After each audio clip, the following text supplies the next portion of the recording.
రేపుతున్నది ఎవర్రా? జాన్ సాముయల్.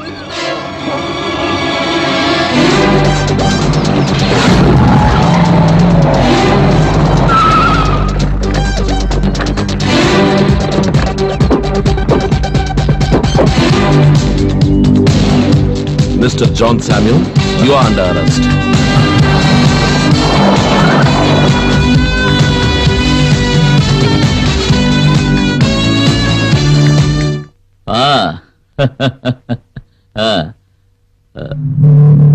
మళ్ళీ చేస్తా.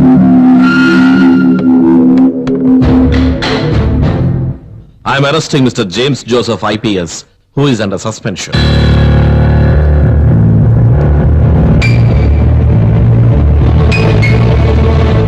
For conspiracy and fabricating suicide note of late Ramya Mohan. Please come.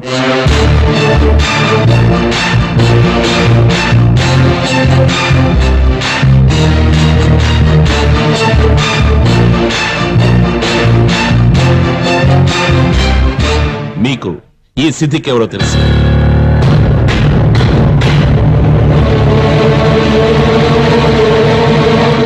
ఇంతకు ముందు ఇతడు ఒక క్రిమినల్ కేసులో పట్టుబడ్డాడు. ఇతన్ని ఆ కేసు నుంచి రక్షించింది మీరే.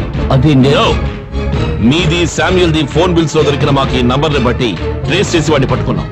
చెప్పాల్సిందంతా ఇతడు పూర్తిగా చెప్పేశాడు. రమ్య చనిపోయిందని తెలిసిన తర్వాత శామ్యుల్ నన్ను కలిసి మాట్లాడాలని చెప్పాడు. ఆత్మహత్య అనుకుంటున్నాను, కానీ ఇంకా ఏమి నిర్ధారణ కాలేదు. ఆవిడ రాసిన ఆత్మహత్య లెటర్ దొరికిందా? ఇప్పుడు దాని గురించి మనకెందుకు, ఇంకా పోలీస్ ఎంక్వైరీ చేయాలి కదా. దాని గురించి నేను చూసుకుంటానులే. నువ్వు ఈ కేసు ఇంట్రాగేట్ చేయడానికి డీజీపీ ఆర్డర్స్ ఇచ్చారు కదా. అయితే ఏంటి? అక్కడికి నువ్వు ఖచ్చితంగా వెళ్లి తీరాలి కదా. నువ్వు అందుకు ఒప్పుకో, మన పని సులువైపోతుంది. రమ్య హ్యాండ్ రైటింగ్ ఫోర్జరీ చేయించడం కష్టమేమీ కాదు. దానికి కావాల్సిన మనిషిని నేను అరేంజ్ చేస్తాను. సిద్దిక్ అనే మనిషి మిమ్మల్ని కలుస్తాడు. అతనికి ఏం చేయాలని వివరాలు చెప్పండి. నాకు టైం అయింది, నేను బయలుదేరతా. ఇలా చూడండి, ఒక విషయం, ఏ అనుమానం వచ్చినా ఎటువంటి హెల్ప్ కావాలన్నా వెంటనే నన్ను కాంటాక్ట్ చేయాలి. అలాగే.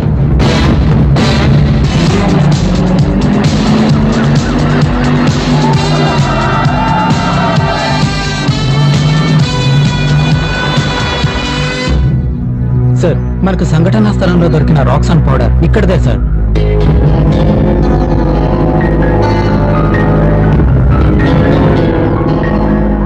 సార్, ఇటువైపు దారుంది. ఈ మార్గంలో వెళితే క్రైమ్ స్పాట్ కి ఈజీగా చేరుకోవచ్చు. ఈ చుట్టుపక్కల ఇళ్లేవి లేవా? ఒకే ఇల్లుంది సార్, ఆ కార్నర్ లో.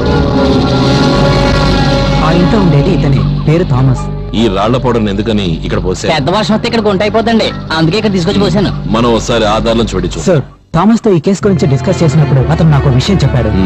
సాధారణంగా చీకటి పడ్డాక ఇటువైపు బళ్ళేవి వెళ్ళవట. కానీ కొన్ని రోజుల క్రితం చీకటి పడ్డ తర్వాత ఒక బైక్ ఇటువైపుగా వెళ్లే శబ్దం వినిపించిందని థామస్ చెప్పాడు. రమ్య హత్య జరిగిన తర్వాత ఇంకే బైక్ వెళ్ళలేదు.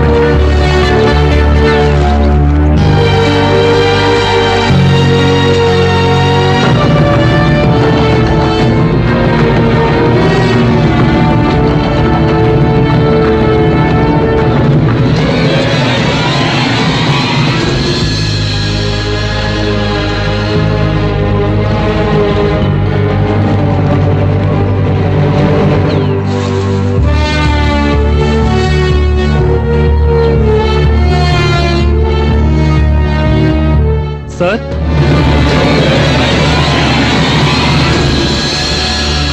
అనకాపల్లిలో ఉన్న ఓ లాడ్జ్ బిల్ ఇది సార్. దానిలో డేట్ చూసారా? రమ్య అదే రోజు హత్య చేయబడింది. ఈ బిల్లు కూడా దాంతో పాటే ఉంది.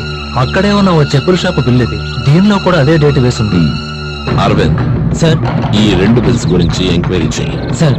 And Rajesh,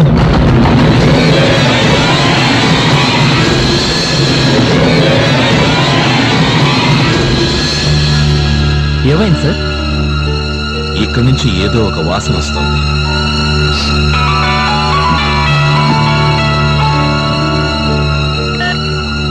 Shyam here. ఏంటి బషీర్, దొరికిందా? ఇప్పుడు ఎక్కడున్నావు? నేను వెంటనే వస్తున్నా. ఈ నూతిలోకి ఎవరైనా దింపండి. దొరికినవన్నీ కలెక్ట్ చేయండి. పబ్లిసిటీ వద్దు. Okay sir. అర్థమైంది కదా సార్?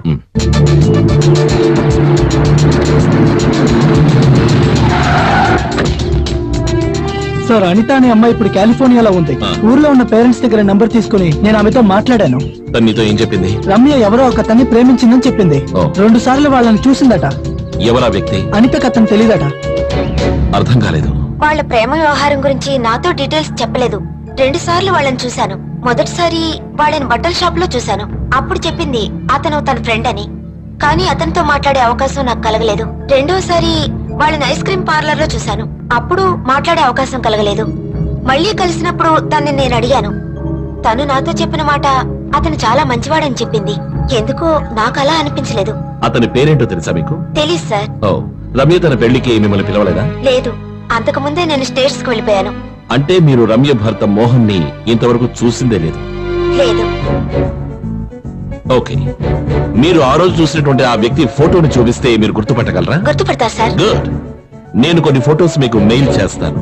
ఆ ఫోటోస్ లో మీరు చూసిన వ్యక్తి గనక ఉంటే ఆ ఫోటోని మాత్రం తిరిగి పంపించండి. పార్టీలో లేడంటే? Then forget it. Don't reply. Okay, thank you.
And here comes the most brilliant criminal I have ever seen.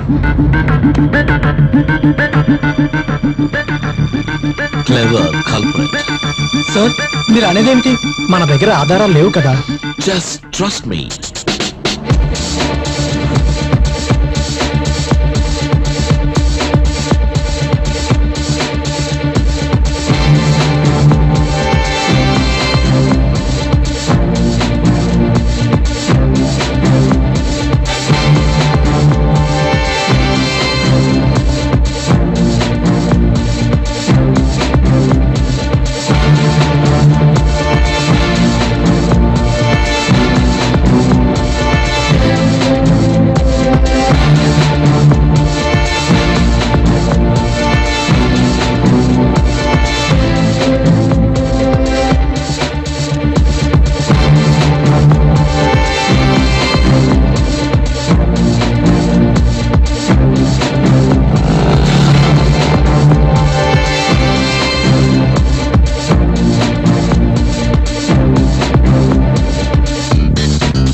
ఈ వ్యక్తి ఇక్కడికి వచ్చినట్టు నాకు గుర్తుకొస్తుంది.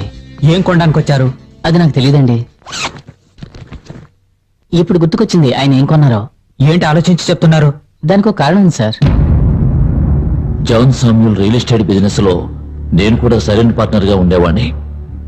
విశాఖపట్నం పరిసర ప్రాంతాల్లో నేను చేసే రియల్ ఎస్టేట్ బిజినెస్ లో మోహన్ కుమార్ ఎప్పుడూ మాకు అడ్డుపడుతూ ఉండేవాడు. మోహన్ కుమార్ అడ్డు తొలగించుకోవడం కోసం మేం పనిన పన్నాగంలో రమ్య చనిపోయింది. ఒక సూసైడ్ నోట్ ను రాయించి దాని ద్వారా మోహన్ కుమార్ ని ఇరికించాలని నేను జాన్ సామ్యూల్ నిర్ణయించుకున్నాం. ఎస్పీ జేమ్స్ జోసెఫ్ ని జాన్ శామ్యూల్ ని మేము అరెస్ట్ చేశాం. రమ్య ఆత్మహత్య గల కారణం ఏంటో మీరు కనిపెట్టారా? ఎస్, మీ ప్రశ్నలకు సమాధానం చెప్పడానికి మిస్టర్ శ్యామ్ ప్రసాద్ ఇక్కడికి రమ్మన్నాను.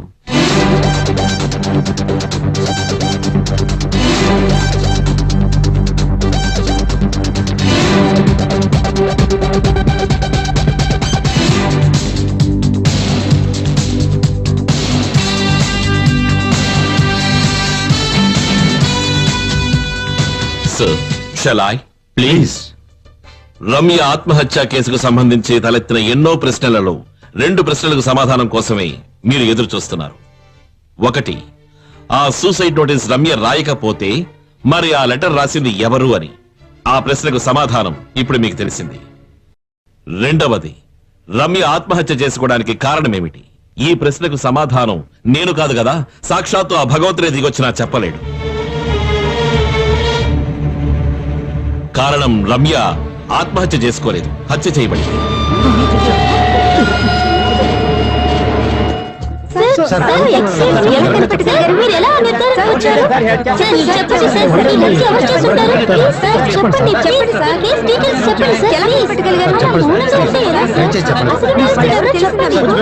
ప్లీజ్ కూర్చోండి, దయచేసి కూర్చోండి. చెప్పేది మీకే. ప్లీజ్ మీరందరూ నిశ్శబ్దంగా ప్రశాంతంగా కూర్చోండి. ప్లీజ్ ప్లీజ్ ఏం చెప్తున్నారో మీరందరూ ప్లీజ్ దయచేసి కూర్చోండి. ప్లీజ్. మీ సందేహాలకి శ్యామ్ సమాధానాలు చెప్తారు. ముందు అతన్ని మాట్లాడనివ్వండి. సార్ ఏం జరిగింది నిజం చెప్పండి. మోహన్ కుమార్ కాలేజ్ రాజకీయాల్లో తన ప్రతిభను చాటి బాగా వృద్ధిలోకి వచ్చినటువంటి ఒక యువ నేత, విద్యార్థుల ప్రియ అధ్యాపకుడు. రమ్య రాజకీయాలు మాత్రమే కాకుండా సమాజ సంఘటనలపై ఎంతో అభిరుచి కలిగినటువంటి మోహన్ కుమార్ పనిచేస్తున్న అదే కాలేజీలో చదువుతున్న విద్యార్థిని. ఎంతో సహజంగా మోహన్ పై తనకున్న ఆరాధన పెరిగింది. మోహన్ యొక్క రాజకీయ జీవితాన్ని అర్థం చేసుకున్న రమ్య తన కుటుంబ సభ్యుల్ని ఎదిరించి మరీ మోహన్ కుమార్ ని పెళ్లి చేసుకుంది. నిజం చెప్పాలంటే రమ్య మోహన్ కుమార్ ని ప్రేమించిందా? లేదు అని నేను చెప్తాను.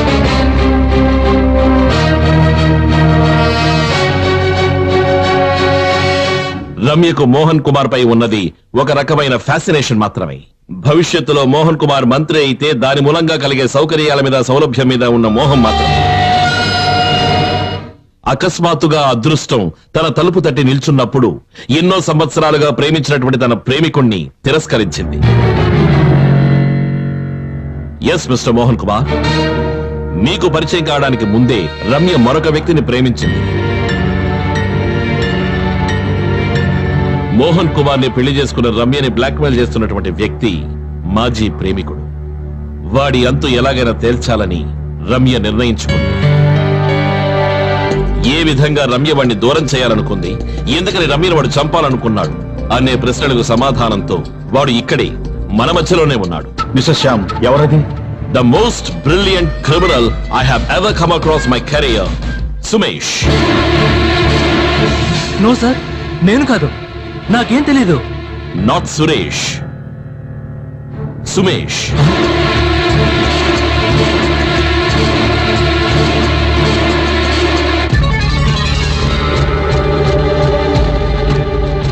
ఏమిటి సుమేష్, ఇక చెప్పాల్సింది నువ్వు చెప్తావు ఏంటి? ఏ ఆధారంతో మీరు ఇలా చెప్తున్నారు? లేదు, వాడు అలా చేసుండడు అని మీకెలా తెలుసు? వీడు ఆ రోజు రాత్రి బెంగళూరులో బయలుదేరి మరుసటి రోజు ఉదయం వైజాగ్ వచ్చాడు కనుక. ఆ రోజు ఉదయమే సుమేష్ వచ్చాడు అని అనడానికి ఏమిటి ఆధారం? సార్, ఆ రోజు ఉదయమే అట్లస్ ట్రావెల్స్ లో 3వ నెంబర్ బస్సులో ఊళ్ళోకి వచ్చాను. మళ్ళీ తిరిగి వెళ్ళడానికి రిటర్న్ టికెట్ తీసుకుందామని వాళ్ళ ఆఫీసుకి కూడా వెళ్ళాను. నేను వాళ్ళ బస్సులో రెగ్యులర్ గా ట్రావెల్ చేస్తాను. నేను వాళ్ళందరికీ బాగా తెలుసు. కావాలంటే నేను చెప్పింది నిజమా కదా అని వాళ్ళ ఆఫీస్కి ఫోన్ చేసి కనుక్కోండి. Basheer sir,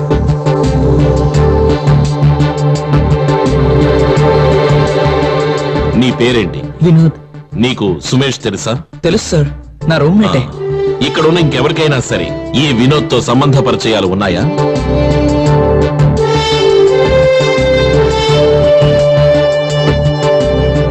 sir,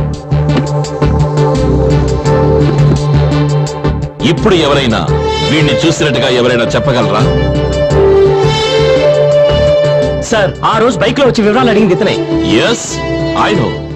it was just for a confirmation. హత్య జరిగిన మరుసటి రోజు ఉదయం నీ స్నేహితుడు వినోద్ ఎందుకని మోహన్ కుమార్ గారింటికి వెళ్ళాడు? నాకు తెలీదు సార్. అమెరికాలో ఉన్న రమ్య ఫ్రెండ్ అనిత సుమేష్ ఫోటోని ఐడెంటిఫై చేసేంత వరకు కూడా మాకు ఇతని మీద అనుమానం లేదు. ఆ తర్వాత ఇతని గురించి, ఇతని ఒక్కొక్క యాక్టివిటీస్ గురించి మేము డీటెయిల్ గా వాచ్ చేయడం మొదలు పెట్టాం. అప్పుడు నా ఇన్వెస్టిగేషన్ బెంగళూరులో మొదలైంది. అక్కడి నుంచే వినోద్ గురించిన ఇన్ఫర్మేషన్ మాకు దొరికింది. వినోద్ చెప్పిన తర్వాతే మిస్టర్ సుమేష్ అండ్ రమ్యల యొక్క పూర్వ సంబంధం గురించి మాకు తెలియవచ్చింది. అదే సమయంలోనే సుమేష్ ట్రావెల్ చేశాను అని చెప్తున్నటువంటి 22వ తారీఖున బుక్ చేసినటువంటి టికెట్ మీద బెంగళూరు నుంచి వచ్చింది వినోద్. సుమేష్ అంతకు 10 రోజులు ముందుగానే బెంగళూరు నుంచి తన సొంత బైకులో ఇక్కడికి వచ్చి చేరుకున్నాడన్న విషయం మాకు తెలిసింది. రిటర్న్ జర్నీ కోసం టికెట్ తీసుకున్నటువంటి వినోద్ మధ్యలోనే తన సొంత ఊరైన విజయవాడలో దిగిపోయినట్టుగా చెప్తున్నాడు. కానీ 23వ తారీఖు ఉదయాన్న 3వ నంబర్ బస్సులో సుమేష్ ట్రావెల్ చేసినట్టు, రిటర్న్ టికెట్ కూడా బుక్ చేసుకున్నట్టు ఆ ట్రావెల్ ఏజెన్సీ వాళ్ళు బల్లగుద్ది మరీ చెప్తున్నారు. ఈ 2 స్టేట్మెంట్స్ ఉన్న తేడాని ఆధారం చేసుకుని మేము ఒక నిర్ణయానికి వచ్చాం. సరిగ్గా సంఘటన జరిగిన నాడు రాత్రి 12 గంటలకి సుమేష్ మోహన్ కుమార్ ఇంటి నుంచి బెంగళూరుకి బయలుదేరాడు. బెంగళూరు నుంచి బయలుదేరిన సుమేష్ వినోద్ కూడా తెలియకుండా వినోద్ వచ్చి దిగిన అదే బస్సులో ఎక్కి దిగాడు. తను ఆ బస్సులోనే వచ్చాడు అని అందరినీ నమ్మించడం కోసమే సుమేష్ ట్రావెల్ ఏజెన్సీకి వెళ్లి రిటర్న్ టికెట్ బుక్ చేశాడు. సుమేష్ వేసిన ప్లాన్ సరిగ్గా జరిగిందో లేదో అని తెలుసుకోవాలన్న ఉద్దేశంతోనే ఆ మరుసటి రోజు ఉదయాన్నే వినోద్ ని మోహన్ కుమార్ ఇంటికి బైక్ లో పంపించాడు. లేదు, ఇది పచ్చి అబద్ధం. ఇంకెవరినో కాపాడడం కోసం నా మీద లేనిపోని నిందలు వేస్తున్నాడు. అన్నయ్య, నేను నిరపరాధిని. వీళ్ళు ఏదో కుట్ర పన్నుతున్నారు. ఇంకా నువ్వు అంగీకరించడానికి సిద్ధంగా లేవు కదూ? ఒప్పుకోవాలా? నేనెందుకు ఒప్పుకోవాలి? నేను చెయ్యని నేరాన్ని నేనెందుకు ఒప్పుకోవాలని? So please, you'll have to excuse me now. Arvind, వాడిని ఎక్కడికి తీసుకెళ్తున్నారు? నాకు అది తెలియాలి. చూడండి, మీరు వారి చేత బలవంతంగా నేరం ఒప్పించాలని చూస్తే దానికి నేను ఒప్పుకోను. సార్, ఏం జరుగుతుంది సార్ ఇక్కడ? మీరు కూడా చూస్తూ ఊరుకున్నారేంటి? కమాన్ సుమేష్, నువ్వు ఎంత ప్రయత్నించినా ఇక తప్పించుకోలేవు. నువ్వే ఈ హత్య చేసావని మాకు బాగా తెలుసు. దీనికి కావాల్సిన సాక్ష్యాలన్నీ మా దగ్గర ఉన్నాయి. నో, మీ దగ్గర ఎటువంటి సాక్ష్యాలు లేవు. ఎందుకంటే ఏ నేరమో నేను చేయలేదు కనుక. You are psychic. నిజానికి రమ్య పైన నీకున్నది స్వచ్ఛమైన ప్రేమ కాదు, చెప్పలేనటువంటి ఒక విధమైన ఆవేశం. నువ్వు నిజంగానే ప్రేమించుంటే ఆమెను చంపేవాడి కాదు. అలాంటి అమాయకురాల్ని నీకెలా చంపాలనిపించిందిరా? అమాయకురాలా? థు, దుర్మార్గురాలు. చంపేశాను, నేనే చంపేశాను. అది ఈ పబ్లిక్ ముందు ఒప్పుకుంటాను అనుకుంటున్నారా? నేనేమన్నా తెలివి తక్కువ అని అనుకున్నారా? ఇందాక నువ్వు చెప్పావు కదా, ఏవో సాక్ష్యాలు నీ దగ్గర ఉన్నాయని.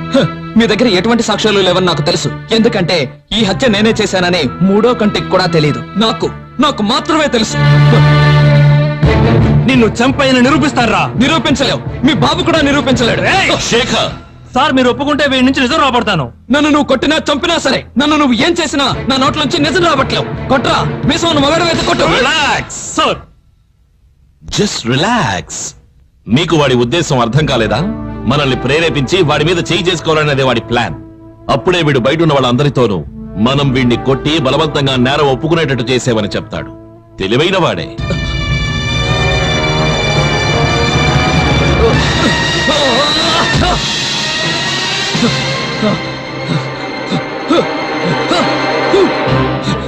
సార్, సార్, నన్ను కాపాడండి.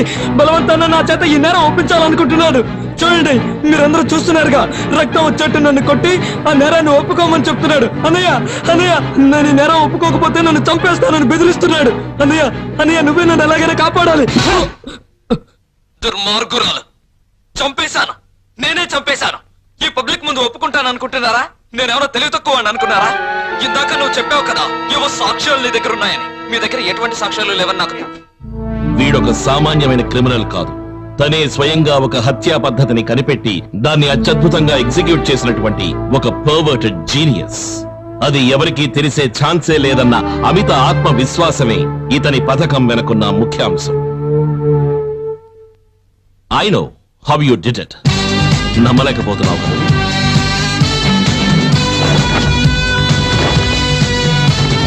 I can prove this. బెంగళూరులో ఉన్న classic lodge manager, hardware shop వ్యక్తి నీ ఫోటోని బాగా గుర్తుపెట్టారు. It's over Sumesh, it's all over. ఇక నువ్వే చెప్పాలి, చెప్పక తప్పదు. చెప్తాను సార్, జరిగిందంతా చెప్తాను. స్కూల్లో చదువుకునేటప్పటి నుంచి నేను రమ్య చాలా క్లోజ్ ఫ్రెండ్స్. రమ్య కోరిక ప్రకారమే నేను ఇంజనీరింగ్ చేయడానికి బెంగళూరుకు వెళ్ళాను. హాలిడేస్కి వచ్చినప్పుడల్లా మేమిద్దరం కలిసి బయటకు వెళ్ళేవాళ్ళం. నేనేం చేయను? ఎంత చెప్పినా మా నాన్న వినిపించుకోవటం లేదు. డాక్టర్ను ఇంజనీర్ను ఇచ్చి చేస్తానన్న మీ నాన్న ఇప్పుడు రాజకీయ నాయకుడు కావాలంటావేంటి? నాకు తెలీదు. రాజకీయ నాయకుడు అవ్వడంతో అతన్ని చేసుకోవాలని అంటున్నారు. ఓ, చేసుకోబోయేవాడు ఎవడైనా సరే నీకు నచ్చాలి కదా. లేదు సుమేష్, నాకైతే ఇష్టం లేదు. నేను ఎంతగానో ప్రయత్నించి చూశాను. మా నాన్న ససేమిరా ఒప్పుకోవడం లేదు. ఈ పెళ్లికి ఒప్పుకోకపోతే చనిపోతానని బెదిరిస్తున్నారు. నేనొక నిర్ణయం తీసుకున్నాను. మనం కలిసి జీవించడానికి ఆయన ఒప్పుకోకపోతే కలిసి చనిపోతాం. రమ్య, నీకు మతండే మాట్లాడుతున్నావా? మరి నన్ను ఏం చేయమంటావు సుమేష్? కొన్ని నువ్వే చెప్పు. మీ నాన్నగారి మాటే విను. నేను బెంగళూరుకు వెళ్ళిపోయాను. తన్ని మర్చిపోవడానికి నేను ఎంతగానో ప్రయత్నించాను, కానీ అది నా వల్ల కాలేదు. ఎన్ని రోజులు గడిచినా నా మనసులో తన రూపం మెదులుతూనే ఉంది. నేను వైజాగ్కి తిరిగి వచ్చాక రమ్య మోహన్లు ఇద్దరూ మా లొకాలిటీలోనే ఉంటున్నారన్న విషయం తెలిసిందే. మా అన్నయ్య రోజు వాళ్ళ ఇంటికి పాలు సప్లై చేసేవాడు. నాకు ఖాళీ ఉన్నప్పుడల్లా పాలు సప్లై చేసే వంకతో రమ్యని కలవడానికి వాళ్ళ ఇంటికి వెళ్ళేవాణ్ణి. నేను ఆమెను కలవడానికి వెళ్ళిన ప్రతిసారి ఆమె మౌనంగా తిరిగి వెళ్ళిపోయేది. ఒకరోజు నేను పాలివ్వడానికని రమ్య వాళ్ళ ఇంటికి వెళ్ళాను. మోహన్ రాజకీయాల్లో ఉన్న ఆస్తిపాస్తులంటూ ఏమీ లేవు. నువ్విప్పుడు చెప్తున్నావు. నేను ఈ విషయం నీకు చిలక్కి చెప్పినట్టు పెళ్లి కాకముందే చెప్పాను. అతనితో నువ్వు సుఖపడలేవు అని. ఏ ఇంజనీర్నో డాక్టర్నో చేసుకుంటే నీకు తిప్పులుండేవి కాదుగా. అప్పుడేమో మోహన్ మంత్రి అవుతాడు అన్నావు. ఎంతలా ఎదిరించావు. ఇప్పుడేమైంది? నా విషయంలో మీరు కలగ చేసుకోవద్దు. వీళ్ళిద్దరి మధ్య ఉన్న గొడవలో తలదొరచడం మనకు అనవసరం గాని పదండి, మనం వెళదాం. అయ్యో రండి, వాళ్ళ తంటాలేవో వాళ్ళు పడతారు.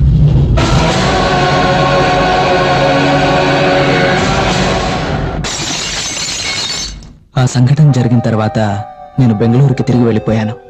నేను ఎంతగానో ప్రేమించిన రమ్య నన్ను మోసం చేసిందని తెలియగానే నేను కుమిలిపోయాను. ఆ సమయం నుంచి నేను మానసికంగా కృంగిపోయాను. డ్రగ్స్కి అలవాటు పడ్డాను. పోనీరా, మర్చిపో. అది కాకపోతే ఇంకొకటి. కానీ ఇక మీదట నువ్వు ఒక విషయం గుర్తుంచుకో సుమేష్, ఇక మీదట నువ్వు అమ్మాయిని నమ్మకురా. తన్ని కోల్పోయానన్న బాధతో నేనుండగా తను ఇంకొకరిని పెళ్లి చేసుకోవడం చూస్తూ నేను తట్టుకోలేకపోతున్నాను. రేయ్, నీకు కావాలంటే దాన్ని ఏదో ఒకటి చేసేయి. అప్పుడు నీ బెంగ తీరుతుంది. నీకే సహాయం కావాలన్నా చెప్పు, నేను చేస్తాను. వినోద్ ఏదో క్షణికావేశంలో అలా అన్నా నేను అది నిజం చేయాలనుకున్నాను. నా ఆలోచనలు మరింత బలపడ్డాయి. నేను ఇంటర్నెట్లోనూ బుక్స్లోనూ రెఫర్ చేసి సూసైడ్ అని నమ్మించే విధంగా ఒక మర్డర్ ప్లాన్ చేశాను. అప్పటినుంచి మోహన్ లేని సమయంలో రమ్య దినచర్యలను నేను గమనిస్తూ వచ్చేవాణ్ణి.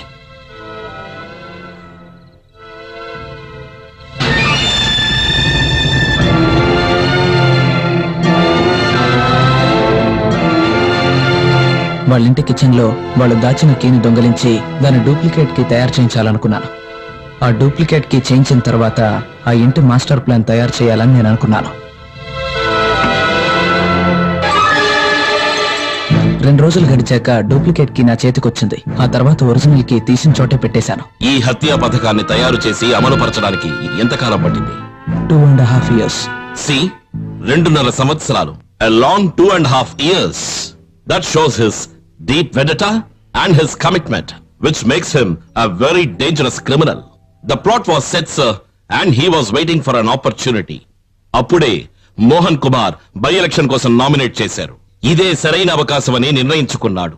12వ తారీఖు బెంగళూరు నుంచి సొంత బైక్ లో బయలుదేరిన సుమేష్ మధ్యలో ఒక లాడ్జ్ లో బస చేశాడు. ప్రతిరోజు ఉదయం లాడ్జ్ నుంచి బయలుదేరే ఇతడు రాత్రి అయ్యేసరికి మోహన్ కుమార్ ఇంటికి చేరుకునేవాడు. 22వ తారీఖున మోహన్ కుమార్ పొరుగురికి వెళుతున్నాడని తెలిసిన ఇతడు బెంగళూరులో ఉన్న వినోద్ కి ఫోన్ చేసి అదే రోజున తన పేరున ఒక టికెట్ తీసుకుని విశాఖపట్నానికి రమ్మని చెప్పాడు. 22వ తారీఖు ఉదయాన్నే సుమేష్ లాడ్జ్ నుంచి బయలుదేరాడు. టెరసుపై ఉన్నటువంటి నాచు మీద తన ఫుట్ ప్రింట్స్ పడతాయన్న ఉద్దేశంతో లాడ్జ్ పక్కనే ఉన్న ఒక కొట్లో 12వ నంబర్ సైజుతో జత చెప్పులు కొనుక్కున్నాడు.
మనసు పెడితే ఈ సమస్య తీరిపోతుంది. ఎలాగా?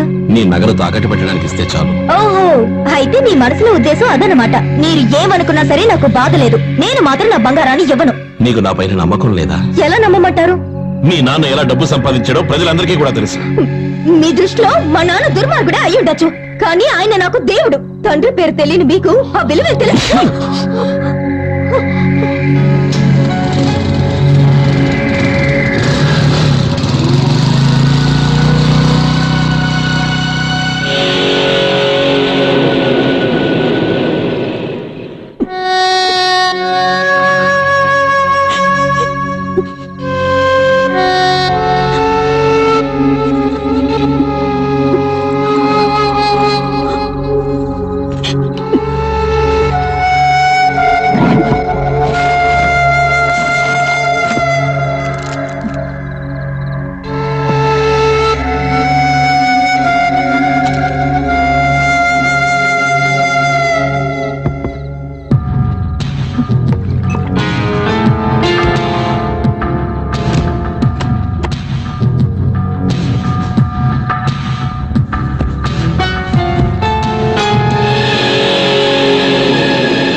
ఇది హత్య అని మీరు ఎలా కనిపెట్టగలిగారు?